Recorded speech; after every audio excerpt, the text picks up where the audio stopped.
Sure, if you're like me, you are a movie nerd, so of course in today's video we're going to be diving into the 10 must-see or 10 most anticipated films that are on my list for the Toronto International Film Festival. Now, I am only covering the films virtually, so some of these films will be in person as well, but I want to make sure to cover them if you're attending that way. This is going to be a fun list, guys, and I can't wait to hear your guys' thoughts down below in the comment section, as well as making sure to hit that like and subscribe button. And of course, just a big thank you to you guys. Seriously, this is the fact that I was approved as press this year for Tiff is such a big, wonderful thing.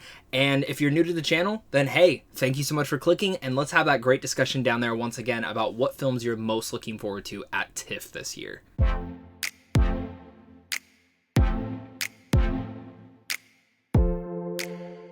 At my number 10 is Dashcam. Now, I know barely anything about this movie, but there was a small little horror film that came out last year during the pandemic called Host. This debuted on Shudder, and I absolutely loved how they were able to create this paranormal horror film through just Zoom. I know we've seen stuff like Unfriended and many paranormal activities, but the way that they brought those effective scares for me absolutely worked in every single way, and I cannot wait to see what the director and writer from that film are able to do with now a dashcam. Which dashcam videos, if you've ever seen like on TikTok and YouTube, there are some creepy things that can pop up on those, and I'm actually really excited to see what the story might be here. Again, a lot of these films I might not know much about, but the concept alone is what sells me, and I'm sold on Dashcam. And at my number 9 is the film I'm Your Man. Now, again, know barely anything about this, but the second I see my boy Dan Stevens is involved with something, I have to make it one of my most anticipated films. This guy bleeds charismatic values, but in general, he's just a fantastic actor. The Guest, Beauty and the Beast.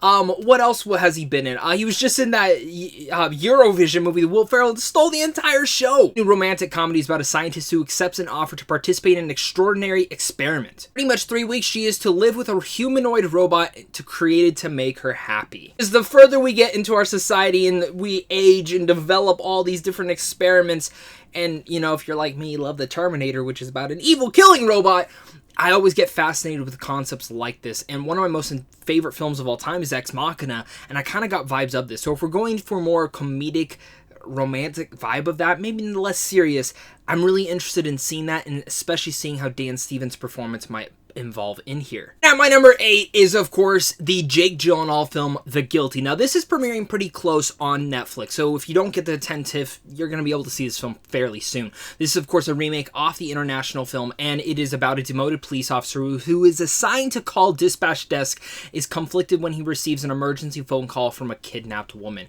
Once again, this is directed by Anton Fuqua, who I'm a big fan of, but it also has the amazing cast of Jake Gyllenhaal, Ethan Hawke, Paul Dano, Riley Key, and Bill Burr.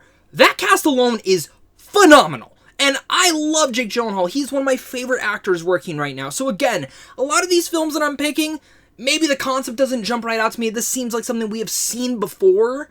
But this cast alone has sold me in seeing this film. And anything with Jake Gyllenhaal, I'll be there first day. So The Guilty will absolutely be in my book at TIFF. This next film I'm very excited about because it stars the likes of Octavia Spencer and Riz Ahmed, who are just both perfect. But this is a brand new sci-fi adventure that's about two brothers who embark on a journey with their father who are trying to protect them from an alien threat. So, one of the biggest things I love in life, aliens, sci-fi, adventure, Riz Ahmed, Octavia Spencer, all that mixed together, hell yeah, I want to be there. I'm really fascinated with this movie because I feel like it can go either one of two ways, great or good. The fact that it's at TIFF makes me think that it's probably going to go great and very entertaining, but the thing that I'm interested to see is this father and son relationship that might be captured here. Again, I know very little about this film, but it's one of my most anticipated for the festival, just for all of that to say. And at my number 6, it is The Survivor. Now, this has a phenomenal cast once again. Ben Foster, Billy Magnuson, Peter Sarsgaard, and Danny DeVito, and it's also directed by Barry Levinson. I love everything mixing into this. I am so out of my mind excited to see this story about a post-World War II Harry Heft, a boxer who fought fellow prisoners in the concentration camps to survive. Haunted by his memories and guilt, he attempts to use high-profile fights against boxing legends like Rocky Marciano as a way to find his first love again. I am literally out of my mind excited about this, especially because Ben Foster is involved with this. This guy should have already been nominated and won an Oscar years ago, especially for Hell or High Water. So the fact that he's in The Survivor, it gets me hyped. I love everything about about this, and I hope that I can make this one into my schedule. My number 5, we have The Humans, a brand new A24 movie, which if you know me, I love A24. Now this one is it's set inside a pre-war duplex in downtown Manhattan. The humans follow the course of an evening when the Blake family gathers to celebrate Thanksgiving. As darkness falls outside the crumbling building, and mysterious things start to go bump in the night, and the family's tension reaches a boiling point. Again, I don't know much more than that, but the fact that Steven Yeun is in here, Richard Jenkins, Beanie Feldstein, Amy Schumer, I'm not the biggest fan of, but the rest of them, I'm in. I love Steven Yeun. This guy is a phenomenal actor, and this whole entire cast besides Amy Schumer, I'm really excited to see what they are possibly able to do with this. A24 has this movie, so there's got to be something special to it. And at my number 4, we have The Power of the Dog. Now, this is starring the likes of Benedict Cumberbatch, Kristen Dunst, and of course, Jesse Plemons. It's a new Western film coming to Netflix, and it's about charismatic rancher Phil Burbank, who inspires fear and awe into those around him. When his brother brings home a new wife and her son, Phil torments them until he finds himself exposed to the possibility of love.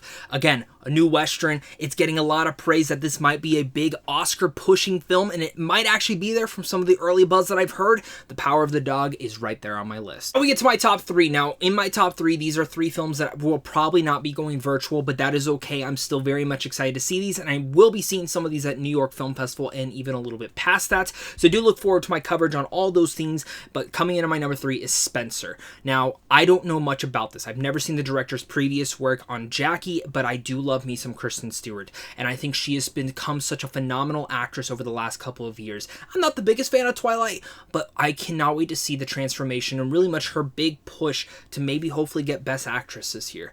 I'm really pushing for it. The teaser trailer absolutely sold me on this, and the fact that she's playing Princess Diana, it's very interesting to see how they're going to able to bring this entire story to life. And at my number 2 is the brand new Edgar Wright film, Last Night in Soho. It's Edgar Wright. I'm sold. Then you have Anya Taylor-Joy, Ann Thomason McKenzie, and even Matt Smith all wrapped into here. I'm even sold more. Then you tell me it's a horror movie? Oh my god, this would be the reason that I would risk getting on a flight and flying to Toronto if I possibly could.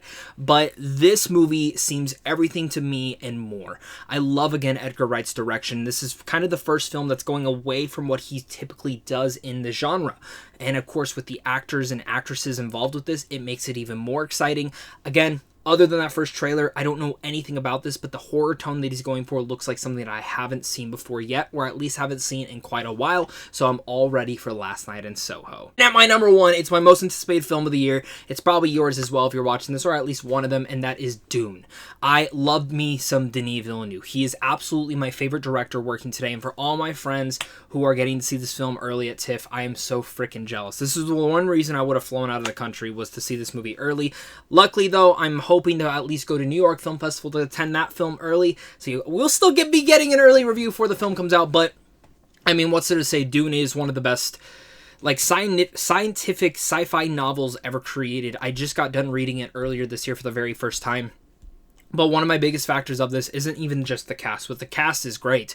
It's the fact that the prospect of this being maybe the next big Lord of the Rings type franchise.